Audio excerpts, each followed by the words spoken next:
প্রতিদিনই বাড়ছে ডেঙ্গুতে আক্রান্ত ও মৃতের সংখ্যা। এর মধ্যে কুমিল্লার দাউদকান্দির পৌরসভা এলাকা ও বরগুনা জেলাকে ডেঙ্গুর হটস্পট ঘোষণা করেছে স্বাস্থ্য বিভাগ। এ নিয়ে আরও জানাতে বরগুনাতে আছেন জিয়াদ মাহমুদ, কুমিল্লায় মাসুদ আলম, চাঁপাইনবাবগঞ্জ থেকে যুক্ত হয়েছেন সোহান মাহমুদ। প্রথমে চলে যেতে চাই বরগুনায় জিয়াদের কাছে।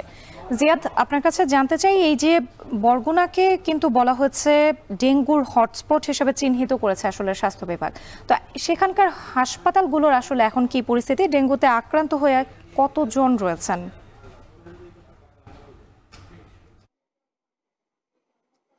রাত্রি বরগুনাকে ঘোষণা করা হয়েছে ডেঙ্গুর হটস্পট, কিন্তু এখানে ডেঙ্গু চিকিৎসার জন্য যে সেলস সেপারেটর মেশিন সেটি নেই, আইসিইউ সুবিধা নেই, সিসিইউ সুবিধা নেই, পর্যাপ্ত চিকিৎসক সেটি নেই, এবং এখানে যারা চিকিৎসক রয়েছেন তারা রীতিমতো হিমশিম পাচ্ছেন।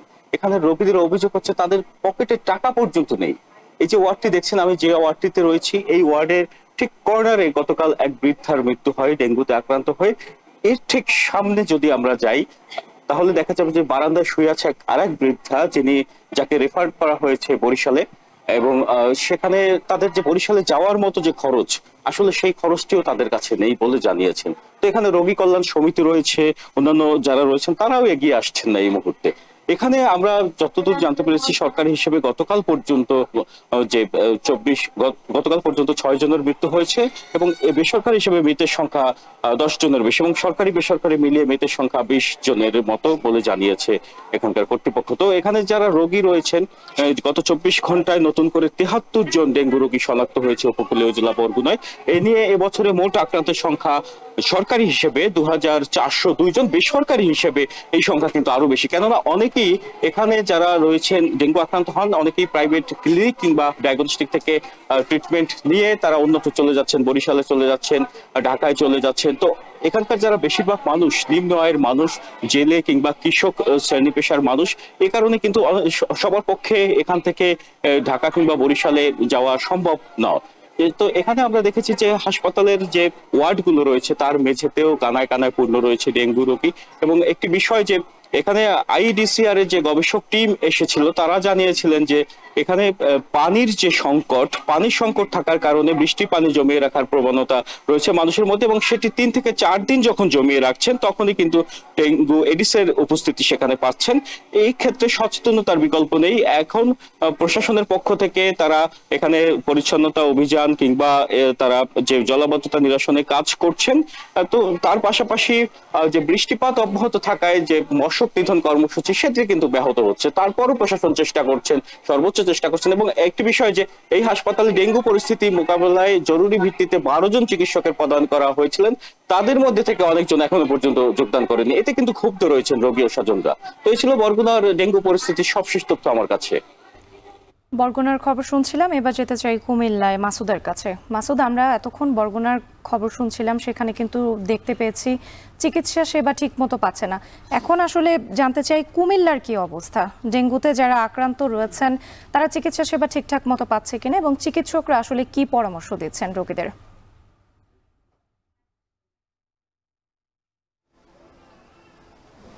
রাত্রি গত 24 ঘন্টায় কুমিল্লার শুধু দাউদকান্দি উপজেলাতে আক্রান্ত হয়েছেন আরও 98 জন ব্যক্তি ডেঙ্গুতে। এই নিয়ে আসলে এই উপজেলাতে আসলে উপজেলা স্বাস্থ্য কমপ্লেক্স আমাদেরকে জানিয়েছেন যে সরকারি বেসরকারি হিসাব অনুযায়ী প্রায় 1800 রোগী রয়েছেন যারা ডেঙ্গুতে আক্রান্ত হয়ে বিভিন্ন হাসপাতালে ভর্তি রয়েছেন।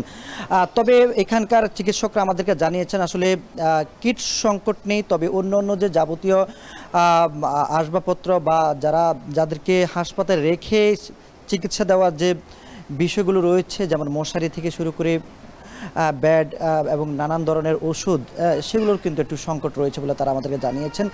একই সঙ্গে এখানকার উপজেলা স্বাস্থ্য কমপ্লেক্সে যিনি কর্মকর্তা রয়েছেন তিনি আমাদেরকে জানিয়েছেন আসলে তারা এখন পর্যন্ত যে পরিমাণ রোগী পেয়েছেন আক্রান্ত, তার অধিকাংশ রোগী হচ্ছে আসলে পৌরসভা এলাকার। সে দাউদকান্দি পৌরসভা এলাকাকে এই কারণে মূলত একটা হটস্পট এলাকা হিসেবে ঘোষণা করেছেন, এবং সেখানে নানান ধরনের প্রচার অভিযান কিন্তু তারা চালিয়ে যাচ্ছেন যাতে করে মানুষ সচেতন হন, ডেঙ্গু নিয়ন্ত্রণে তাদের যে বিভিন্ন ব্যবস্থা সেটা যেন কার্যকর ভূমিকা হয়ে থাকে। তবে মানুষের মধ্যে কিন্তু যে ডেঙ্গু সংক্রমণের যে সিমটমগুলো রয়েছে বা লক্ষণগুলো থাকে সেগুলো নিয়ে কিন্তু তারা হাসপাতালে আসছেন বহির্বিভাগে, কিন্তু তারা ভর্তি হচ্ছেন না বা পরীক্ষা করানোর যে প্রবণতা সেটা কিন্তু আসলে একেবারে কম। তারা বলছেন যে যদি মানুষ নিয়মিত আসলে পরীক্ষা করিয়ে থাকেন বা পরীক্ষা করান তাহলে কিন্তু এর আক্রান্তের হার কিন্তু আরও অনেকাংশে বাড়ার সম্ভাবনা রয়েছে। তবে তারা বলছেন যে তারা বিভিন্ন ধরনের অভিযান চালানো হচ্ছে এবং পৌরসভা কর্তৃপক্ষ তারা বলছেন যে ডেঙ্গুর যে বিভিন্ন এলাকাগুলো রয়েছে, বিশেষ করে পৌরসভা এলাকার 5 এবং 6 নং ওয়ার্ড সহ আশপাশের যে এলাকাগুলো রয়েছে সেগুলোতে সবচেয়ে বেশি সংক্রমণের হার রয়েছে। সেগুলোতে মশক নিধন বিভিন্ন কার্যক্রম তারা চালিয়ে যাচ্ছেন। একই সঙ্গে এডিস মশার যে প্রজনন ক্ষেত্রগুলো রয়েছে সেগুলো তারা ধ্বংসের জন্য বিভিন্ন ধরনের মশক নিধনের যে ফগার স্প্রে, জীবাণুনাশক স্প্রে তারা চালিয়ে যাচ্ছেন। একই সঙ্গে যাদের মধ্যে লক্ষণ রয়েছে তাদেরকে দ্রুত শনাক্ত করে তাদেরকে হাসপাতালে এনে বা চিকিৎসা দেওয়ার যে বিষয় রয়েছে সেগুলো তারা বিভিন্নভাবে উদ্যোগ গ্রহণ করেছেন। তবে তারা বলছেন যে পৌরসভা এলাকা থেকে যে উপজেলা স্বাস্থ্য কমপ্লেক্স সেটার দূরত্ব কিন্তু প্রায় 8 থেকে 10 কিলোমিটার, যার কারণে কিন্তু মানুষ ওই পৌরসভা এলাকা ছেড়ে কিন্তু তারা আসছেন না, যার কারণে বেসরকারিভাবে তারা পরীক্ষা করতে গিয়ে নানানভাবে প্রতারণার শিকার হচ্ছেন। তো রাত্রি ছিল কুমিল্লা থেকে সবশেষ। এবার যেতে চাই চাঁপানবাবগঞ্জে সোহানের কাছে। সোহান, আপনি তো 250 শয্যা বিশিষ্ট জেলা হাসপাতালে রয়েছেন, সেখানকার পরিস্থিতি আপনার কাছে জানতে চাই এবং একই সাথে জানতে চাই যথেষ্ট চিকিৎসক রয়েছে কিনা সেখানে এবং চিকিৎসা নিতে এসে রোগীদের কোনো দুর্ভোগ পোহাতে হচ্ছে কিনা।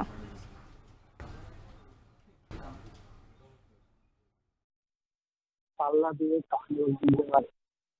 রোগীর সংখ্যা আমরা সকাল থেকে অবস্থান করছি সদর হাসপাতালে।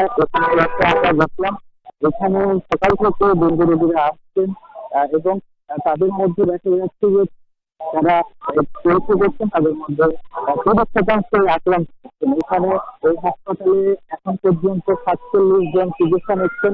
চিকিৎসকরা বলছেন পৌরসভার ড্রেনেজ ব্যবস্থা এটি অত্যন্ত খুবই খারাপ অবস্থা, এই জন্য মশার সংখ্যা বাড়ছে, মশার কামড়ে ডেঙ্গুতে আক্রান্ত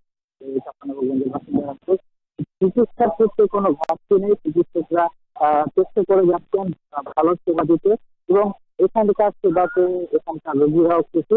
তবে সবচেয়ে বড় বিষয় হচ্ছে যে সোনারমোড় এবং শিবতলা এছাড়াও বিশ্ব রোডের আশেপাশে যে পানি জমে থাকে ড্রেনেজ ব্যবস্থার কারণে মূলত ডেঙ্গু রোগীর সংখ্যা বাড়ছে বলে জানিয়েছেন এখানকার চিকিৎসকরা। এ বিষয়ে পৌর কর্তৃপক্ষের কাছে স্থানীয় বাসিন্দারা একাধিকবার যোগাযোগ করে তারা কোনো ব্যবস্থা নেননি বলে আমার এখন পর্যন্ত চাঁপানবাবগঞ্জে এই গত 3 মাসে 700 জন রোগী এই সদর হাসপাতাল থেকে ডেঙ্গু চিকিৎসা নিয়েছেন। রাতে চাঁপানবাবগঞ্জের সদর হাসপাতাল থেকে ছিল আমার কাছে।